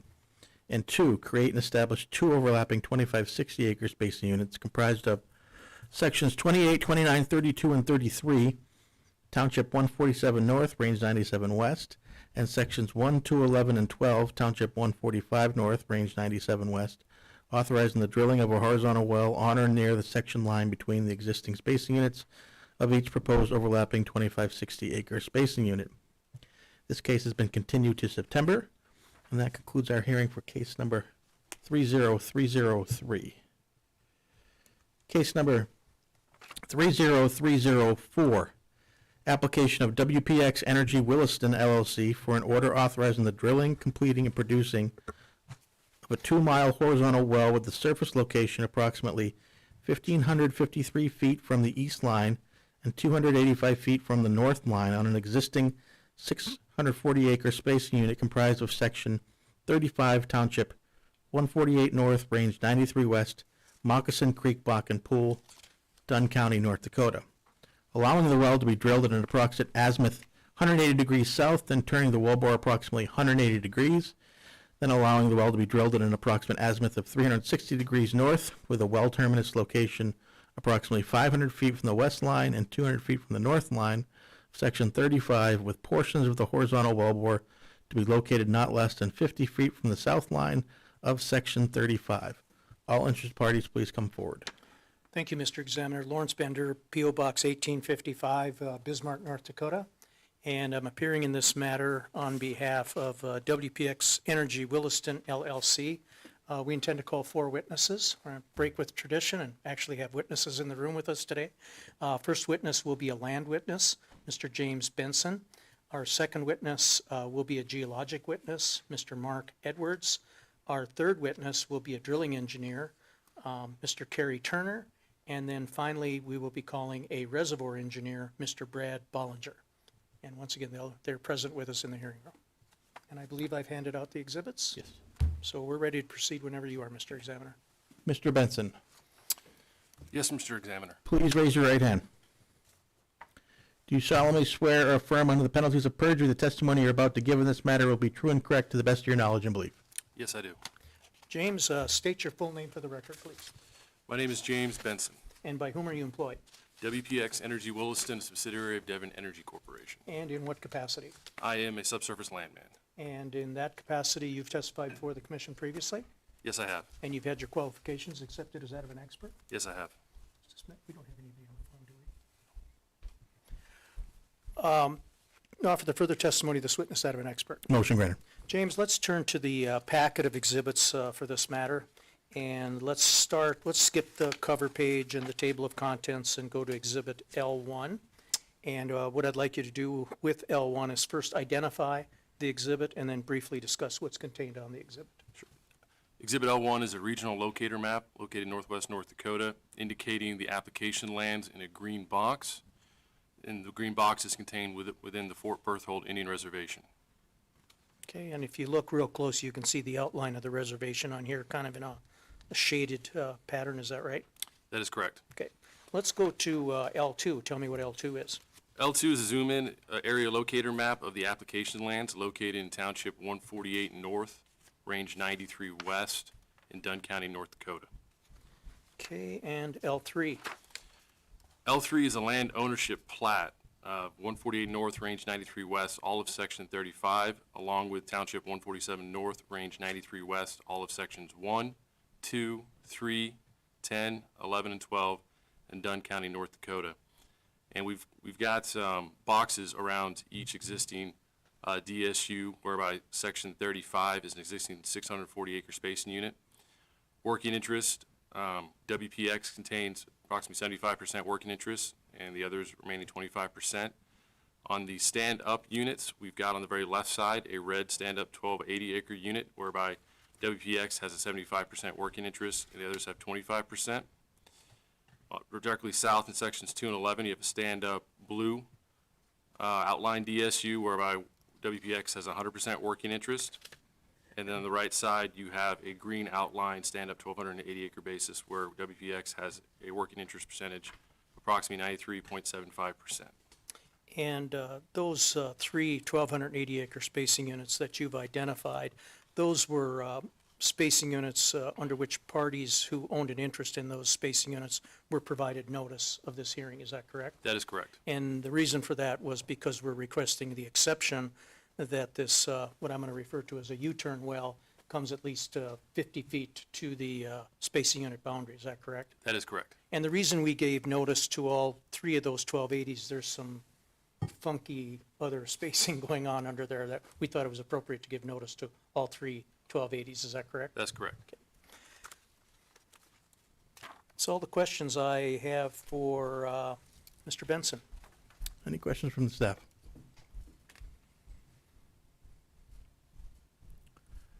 Mr. Edwards, Yes, sir. please raise your right hand. Do you solemnly swear or affirm under the penalties of perjury the testimony you're about to give in this matter will be true and correct to the best of your knowledge and belief? I do. Mark, state your full name for the record, please. Mark Edwards. And Mark, by whom are you employed? I'm employed by WPX Energy LLC, and which is a subsidiary of Devitt Energy Corp. In what capacity? I'm a senior geologic advisor. And you've testified before the commission previously? I have. Had your qualifications accepted as that of an expert? They have been. I'd offer the further testimony of this witness that of an expert. Motion granted. Mark, let's go to the next exhibit in the packet. It's been previously previously marked as G1. Can you tell us what G1 is and then briefly discuss what's contained upon it? G1 is a Upper Bakken Shale structure map centered around Section 35, the application lands in front of you. The contour interval for the structure shows 10 feet. We're gently dipping to the west, and through the application lands, you can see that there is no structural features that would present any problems in drilling this well. The well of interest, the Paul Peter Coffey 35 HW, is highlighted in blue. We're surrounded by producing wells that are grayed out to highlight the proposed well. And to the north, I have a red star, which is the well I chose that's closest to our proposed well. That is a vertical well, and that is the Interplus Resources Pumpkin up in section 23. Just a couple questions on this, Mark. You show the surface location of your U-turn well in the northeast quarter of section 35, is that correct? That is correct. And then you show a well that looks like it'll be drilled on a 1,920 acre spacing unit. That's really not a part of this application, is it? No, it is not. That is also a Three Forks well that will be a lease line well in the future. That's just on this exhibit to demonstrate that you'll likely use the same pad for that well as your U-turn well, is that correct? That is correct. Okay, let's go to the next exhibit, G2. Tell us what G2 is. I think you briefly touched on it on the previous page, but if you could go to G2 and explain further, that'd be great. Yeah, on the previous map, I had a red star, which was my type log. This is a representation of the type log, the Interplus pumpkin well. The track one on the left side is a gamma ray. The red curve in the second track is a deep resistivity. And then I have porosity logs, the density neutron in track 3. I've broken out each formation for you so you understand where we are in the section, but it covers from the lodgepole down to the bird bear, so we're looking at the entire petroleum system of the Bakken Three Forks. The green arrow is the targeted section that we plan to land our horizontal well in, and it will center in the Three Forks first bench. And if the commission determined that the scale of this is just too small, would you have any objection to supplying us with a PDF so that I could supply that to the commission? Yeah, no problem at all. Okay. No further questions of this witness. Any questions from the staff? Mark, on your G1, the grayed out wells in 35, those existing 640 horizontal wells. Are those all Middle Bakken or Three Forks, or is there a mix of targets in there? No, those 3 wells are Middle Bakken wells, and the proposed well that we have is a Three Forks underlying it.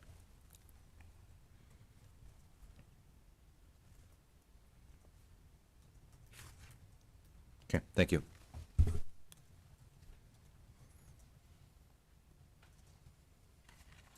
Mr. Turner, please raise your right hand. Do you solemnly swear or affirm under the penalties of perjury the testimony you're about to give in this matter will be true and correct to the best of your knowledge and belief? I do. Carrie, state your full name for the record, please. Carrie Turner, And by whom are you employed? WPX Energy, a subsidiary of Devon Energy. In what capacity? I'm a senior drilling engineer. And in that capacity, have you testified before the commission previously? I have not. What I'd like you to do, Carrie, is just briefly highlight for the examiner and the commission staff your educational background and work experience. I have a degree in mechanical engineering from Oklahoma State University, and I've been in industry in a drilling capacity for about 16 years. The past 9 of those overseeing drilling operations. And in preparation for today's hearing, have you made a thorough study and review of some of the relevant engineering matters concerning this request? I have. And have you prepared or had prepared under your control and supervision some exhibits you intend to sponsor? Yes, sir, I have. And offer the further testimony of this witness that of an expert. Motion granted. Okay, Carrie, let's turn back to the exhibits. We finished G1 and G2. Let's go to E1. And what I'd like you to do with Exhibit E1 is first identify the exhibit and then briefly discuss what's contained upon it. E1 is a diagram of a proposed development layout for the unit in question. The exhibit shows our 2 proposed well bores from the existing pad in a dash blue line, including the Paul Peter Coffee 35 HW in question. And is it true that that you're going to be just expanding the existing pad where there's already 3 wells to drill your U-turn well plus your 1920 well? That's correct. Okay. Let's go on to the next exhibit then, E2. Can you tell us what that is? E2 is a diagram of our proposed directional drilling plan for the Paul Peter Coffee 35 HW.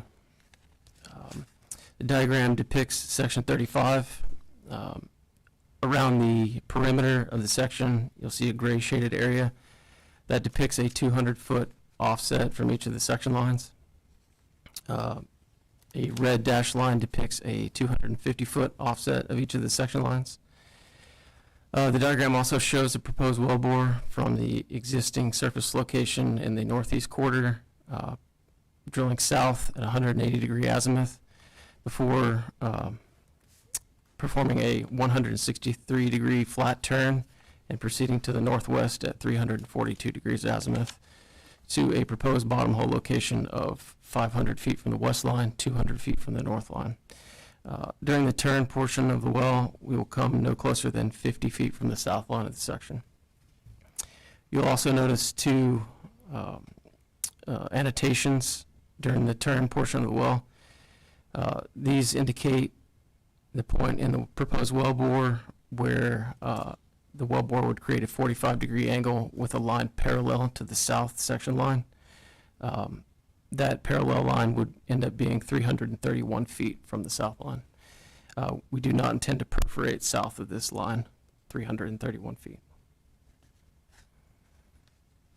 Okay, let's go to E3. Tell us what E3 is.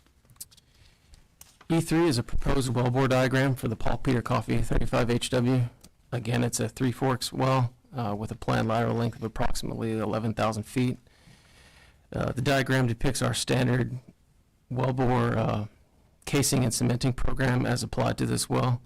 That includes 2,000 feet of 9 5/8 surface casing cemented to surface, 10,633 feet of 7-inch casing set through the curve and cemented to 1,500 feet measured depth above the Dakota sandstone. Additionally, a 4.5-inch production liner, which will be fully cemented and feature a traditional casing shoe that does not provide a stimulation path out of the shoe. The liner will feature pressure actuated initiation sleeves near the toe and the remainder of the lateral will be completed through plug and perforation. Again, there will be no perforations south of the 331 feet line from the section line. Kerry, let's go back just a moment to Exhibit E2. Okay.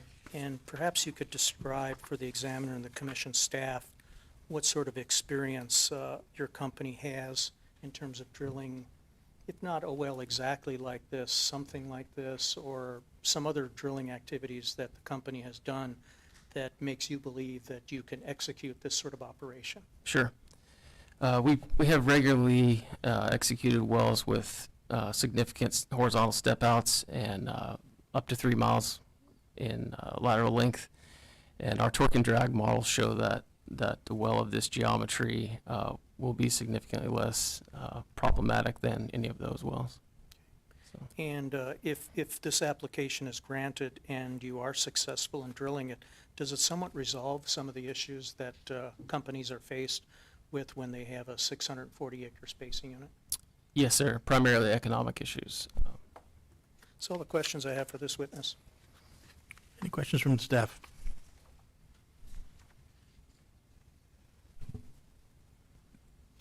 Carry on Exhibit E2. I assume that WPX would have no objection to a provision in the order that the well can't be completed without approval of the director.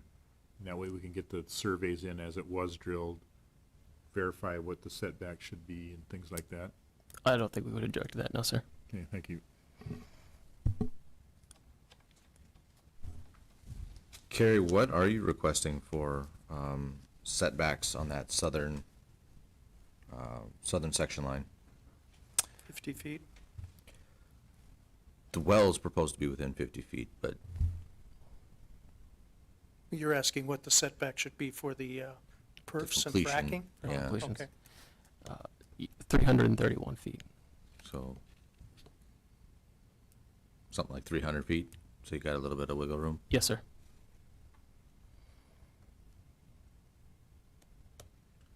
And then on the north end of this, where you TD your well, what azimuth are you planning to be at TD? 342. I'm assuming you have the full proposed directional plan Yes, sir. already worked up. Would you be willing to submit that to the record of the case? Yes, sir. Yeah, please do that.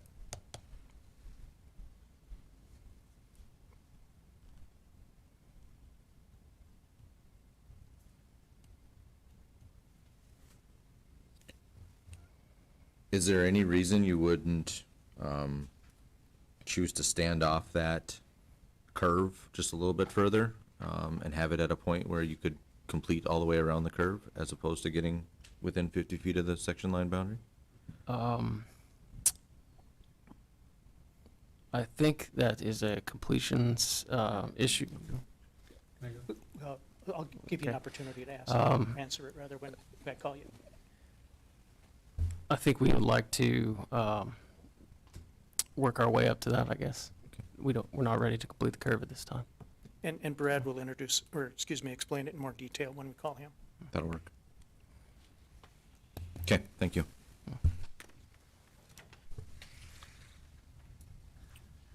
Mr. Bollinger, do you solemnly swear or affirm under the penalties of perjury the testimony you're about to give in this matter will be true and correct to the best of your knowledge and belief? Yes. Brad, state your full name for the record, please. Bradley Ballinger, And Brad, by whom are you employed? WPX Energy of subsidiary Devon Energy, Okay, in what capacity? Reservoir Engineering. And in that capacity, have you testified before the commission previously? Yes. Had your qualifications accepted as that of an expert? Yes. Offer the further testimony of this witness that of an expert. Motion granted. And Brad, if you can just slow down a little bit, that'd be great, so that we can get the transcript if we need it. So let's go to Exhibit 4 in the packet, and I'll have you identify Exhibit 4 and then briefly discuss what's contained upon it. Yes, Exhibit 4 is the reservoir properties and the economics. As far as the reservoir fluid properties go, we're looking at the Three Forks as mentioned, and it's the U-turn Paul Peter Coffee well. Oil gravity is expected about 43 degrees with the bottom hole temperature about 221, and we're expecting a gas oil ratio about 700 scuffs per barrel coming out of the well. The formation volume factor in this area is about 1.45. In the drilling unit, we're looking at 640 acre unit. The pay thickness is about 46 feet with the 7% porosity and 50% water saturation, making our OOIP just about 8.9 million barrels for this 640. The individual well economics, the EUR we're expecting out of this well is about 429 MBO, putting our EUR for the gas at about 300. That puts the current individual well recovery factor at about 4.9%. The economics are ran at a flat $80 per barrel with for oil and an average gas price of about $3.50 per MCF. WPX's working interest is about 75%, and you can see the net values down below that. I'm going to focus on the net income is about $12 million is what we're expecting, with a net investment of about $7.5 million, putting a return on investment of about 1.6. And just to the right of that, we have the gross values. So our gross income is about $16 million, with the gross total investment of about $9.9 million, putting our, once again, return on investment of about 1.6 for this well. Now, Brad, you were in the room and heard the question that Mr. Suggs asked about maybe setting back a little bit further from the south line with the well. Can you respond to that? Yeah, so we just elected to not do that for this well due to the existing Paul Peter Coffee wells that are already there. So we didn't want to re-stimulate closer to that well. We would actually have bypassed those sections anyways, because it would have been a wellbore crossing there. So in order to maximize kind of north-south orientation and maximize kind of contacting the more unstimulated rock, we elected to push the U-turn the farthest to the south and then kind of go back north and south as much in between as the existing wells as possible in this situation. We have considered in more virgin reservoirs where we don't have existing producers. We have discussed and internally talked about drilling the U-turn portion farther north or farther away from the section line, so you can perforate that U in instances like that. But this was a unique instance. We saw no benefit in doing that. Okay, let's turn to Exhibit GCP1. Is that a gas capture affidavit that the commission typically requires in these sorts of matters? Yes. Okay. And in your opinion, will the requested relief prevent waste, protect relative rights, and prevent the drilling of unnecessary wells? Yes. No further questions, Mr. Examiner. No further witnesses. We would offer the exhibits. The exhibits are admitted. Any questions from the staff?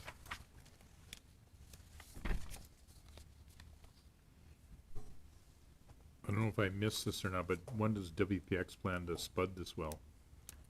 Q1 of next year is the idea.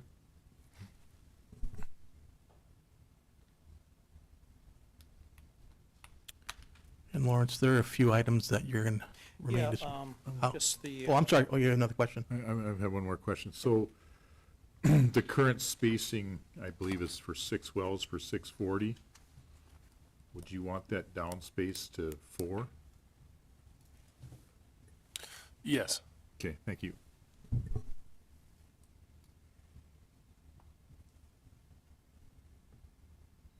Okay. How long do you think you need the record left open? If I could, I'd like to ask my witness or my client a question first.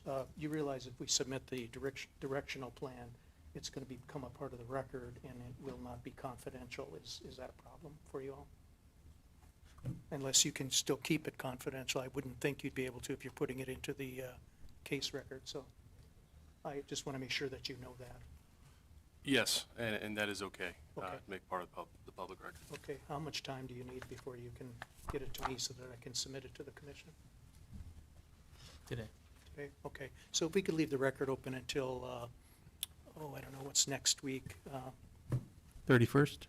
Yeah, let's just do the 31st. We may submit it sooner and then we can close the record, but Okay. The record will remain open in this case until August 31st. thank you, Mr. Examiner. Appreciate that. And that concludes our hearing for case number 30304. Well, James, always good to see you. Case number 30305, application of Continental Resources, Inc. for an order suspending and, after hearing, revoking the following permits issued to Marathon Oil Company. Rutledge 41-20H well and the Westrom 14-16H well with surface locations in the southwest quarter of Section 16, Township 145 North, Range 96 West, Dunn County, North Dakota. This case has been dismissed. That concludes our hearing for case number 30305. Case number 30246, application of Grayson Mill Operating LLC for an order amending the field rules for the Ragged Butte Bakken Pool and the Alexander Bakken Pool, Mackenzie County, North Dakota, as follows. 1, authorizing the drilling, completing, and producing of a well with the lateral to be located approximately 450 feet from the east line of an existing 1,280-acre spacing unit comprised of sections 15 and 22, Township 151 North, Range 101 West, and 2, authorizing the drilling, completing, and producing of a well with the lateral to be located approximately 450 feet from the west line of an existing 1,280-acre spacing unit comprised of sections 14 and 23, Township 151 North, Range 101 West. This case has been continued to September. That concludes our hearing for case number 30246. Case number 30152, temporary spacing to develop an oil and/or gas pool discovered by the White Rock Oil and Gas LLC number 21X-21F Grassy Butte Well, northeast-northwest quarter, section 21, Township 146 North, Range 99 West, Mackenzie County, North Dakota, to find the field limits and enact such special field rules as may be necessary. This case has been continued to September. That concludes our hearing for case number 30152. Case number 29868, application of Spotted Hawk Development LLC for an order amending the field rules for the Van Hook, Bakken Pool, McLean, and Dunn Counties, North Dakota, so as to create and establish an overlapping 35-20-acre spacing unit comprised of sections 16, 17, 18, 19, 20, and north half of section 21, Township 150 North, Range 91 West, authorizing the drilling of a total not to exceed 8 horizontal wells on said proposed overlapping 35-20-acre spacing unit. This matter has been continued until February of 2024. That concludes our hearing for case number 29868. Moving to the supplement. Case number 30155, application of Continental Resources, Inc. for an order amending the field rules for the Last Chance Bakken Pool, Williams County, North Dakota, as follows. 1, create and establish an overlapping 1,600-acre spacing unit comprised of sections 28 and 33, Township 154 North, Range 100 West, and the north half of section 4, Township 153 North, Range 100 West, authorizing the drilling of a horizontal well on said overlapping 1,600-acre spacing unit with the lateral located approximately 424 feet from the east line of said proposed 1,600-acre spacing unit. And 2, authorizing the drilling, completing, and producing of a well with the lateral to be located approximately 392 feet from the west line of an existing 1,280-acre spacing unit comprised of sections 27 and 34, Township 154 North, Range 100 West. This case has been continued until September. That concludes our hearing for case number 30155. Case number 30263, application of Cobra Oil and Gas Corp. for an order removing 31 Operating LLC as operator of certain underground gathering pipeline systems and a saltwater disposal well, so that Cobra Oil and Gas Corp. is the operator of both the pipeline located in the northeast-southeast quarter and southeast-southwest quarter of Section 30, Township 162 North, Range 81 West, Bottineau County, North Dakota, and with the Everson Number 2 saltwater disposal well located in the northeast-northwest quarter of Section 31, Township 162 North, Range 81 West, Bottineau County, North Dakota. All interested parties, please come forward. Mr. Examiner, Lawrence Vander, P.O. Box 1855, Bismarck, North Dakota, appearing in case 30263 on behalf of Cobra Oil and Gas Corporation. We intend to call one witness in this matter, Mr. Charlie Gibson, and Mr. Gibson will be appearing by telephone. I believe he's on the phone as we speak. Mr. Gibson. Charlie, you there?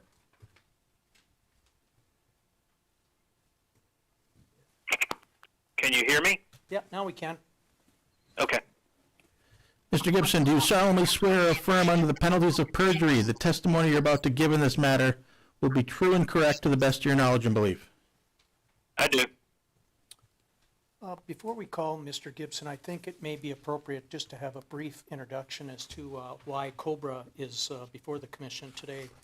A number of months ago, the wells that are located in the south half of Section 3162 North, Range 81 West, were operated by 31 Operating.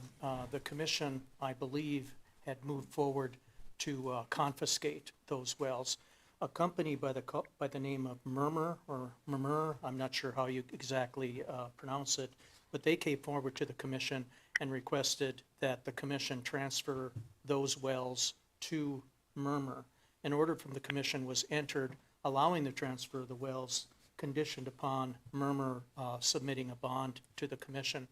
Murmur never submitted that bond to the commission for one reason or another, and Cobra approached Murmur and reached an agreement where basically Cobra would step into the shoes of Murmur. The wells would ultimately be transferred to Cobra, and then Cobra would post the appropriate bonds for the wells. After we'd gone through all that, we were advised by the commission that there were some outstanding issues. One of the outstanding issues was a saltwater disposal well. That wasn't addressed in the Murmur application, so it really wasn't addressed when Cobra came forward to take over the wells that were going to go to Murmur. It was also not addressed in the bonding. In addition to that, there are some pipelines out there, and those pipelines weren't addressed in terms of transferring or the setting of a bond.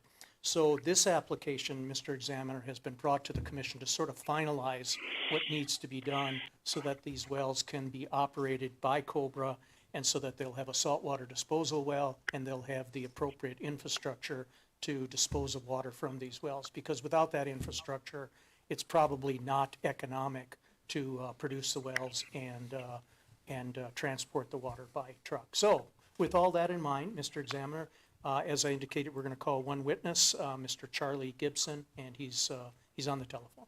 And he's been sworn in. Okay, thank you. I apologize for that. Charlie, would you state your name for the record, please?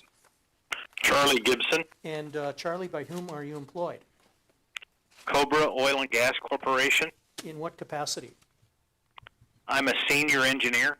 Okay, and in that capacity, have you testified before the commission previously?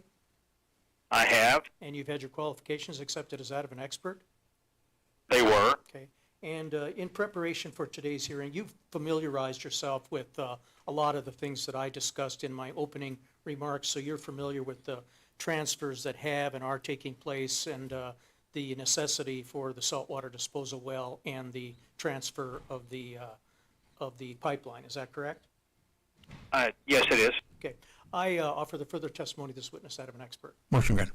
Charlie, let's go to Exhibit 1 in the packet, and there's a lot of information on here, and there's a lot of area on here, but I want you to focus in primarily on the wells, and specifically the saltwater disposal well that's before the commission today for consideration.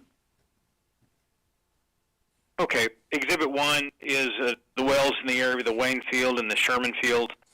The wells that we're talking about today are the wells in the south half of Section 30.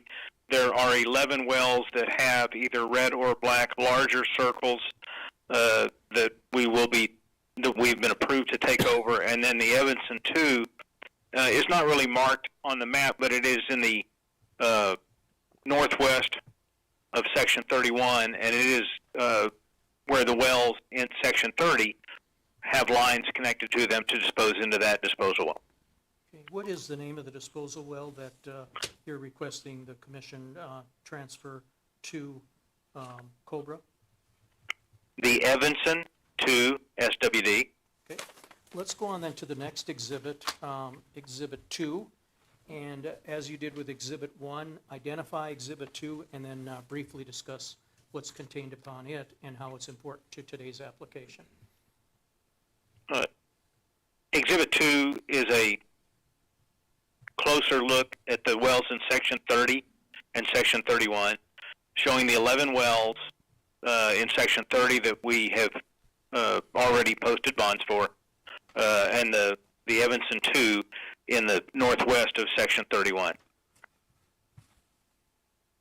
Okay, and then let's go to Exhibit 3. Can you tell us what Exhibit 3 is?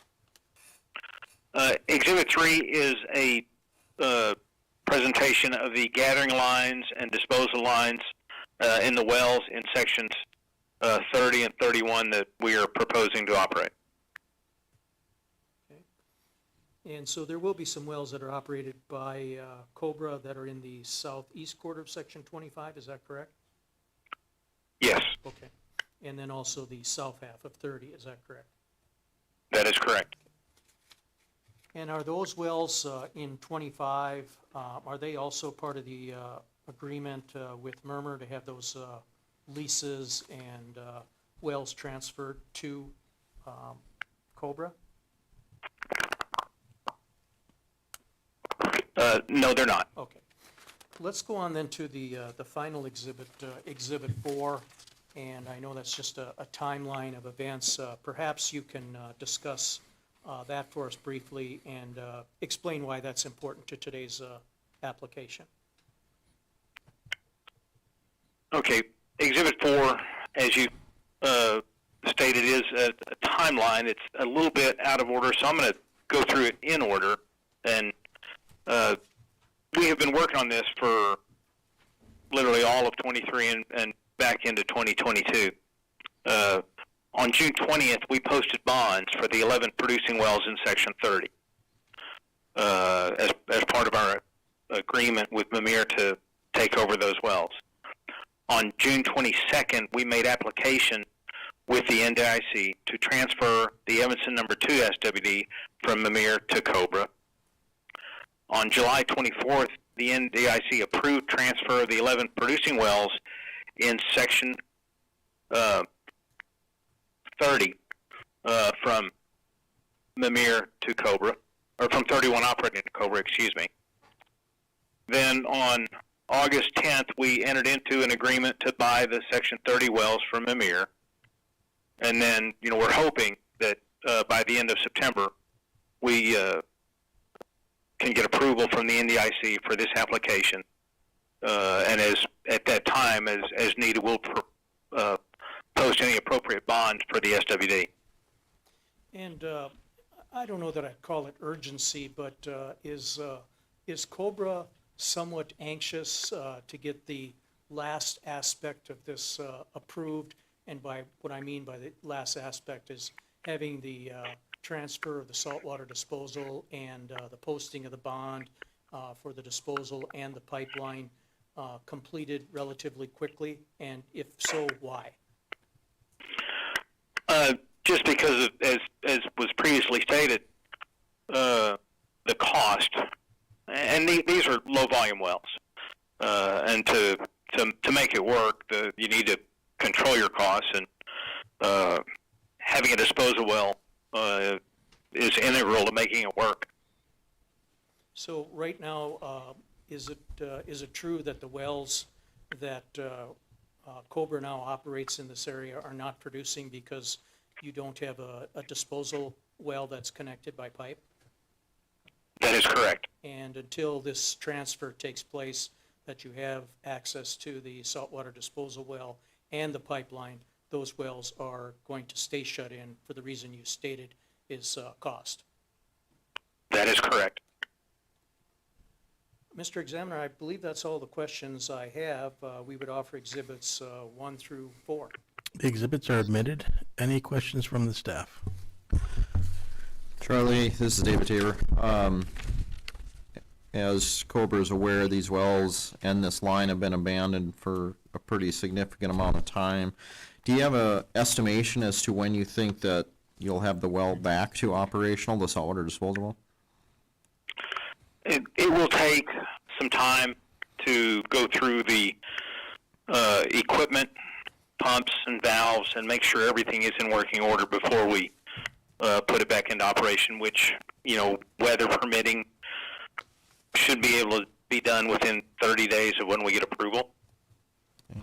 And how about the pipeline as well, or the gathering system? Do you anticipate doing pressure tests on that, and about when do you think that work would be done with it? That would be in that 30 days. Okay.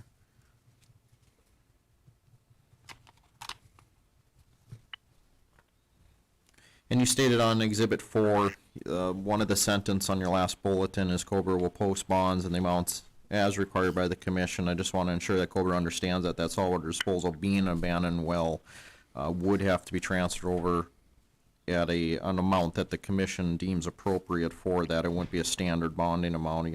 Is Cobra aware of that? We're aware. Okay. Thank you.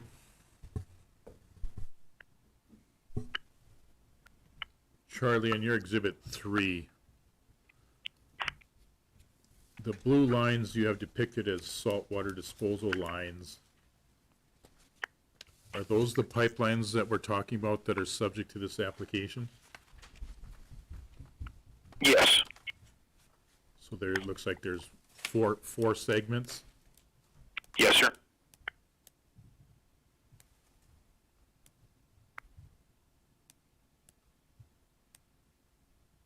And the other acquisitions that you've made or are in the process of making, does that include other pipelines that are part of the same general system? The lines on the leases are flow lines to batteries. So you have not acquired any pipeline systems? Well, the flow lines for the producing wells and the batteries, we have acquired those. And some of those were, I'll call it a system that were subject to a confiscation hearing before? That is correct. And you've since acquired those and posted bonds for those? I believe we have. Okay, thank you.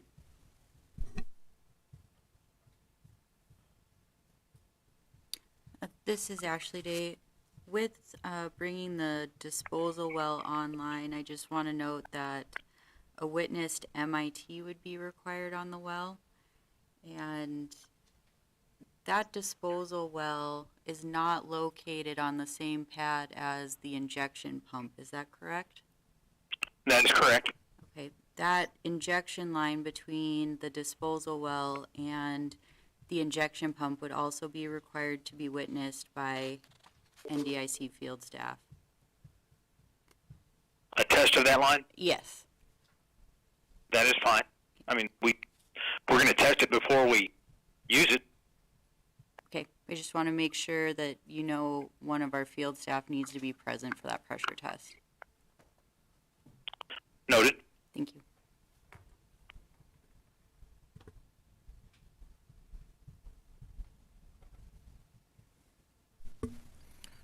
Charlie, this is Evan Romold.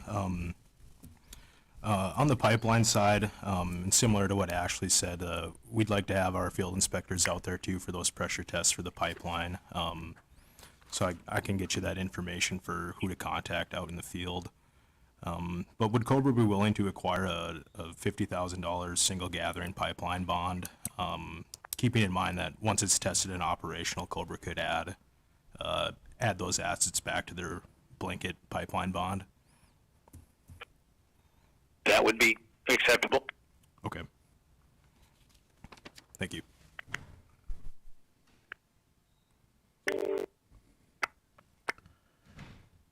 Okay, that concludes our hearing for case number 30263, and that concludes our hearings for the day. We'll go off the record.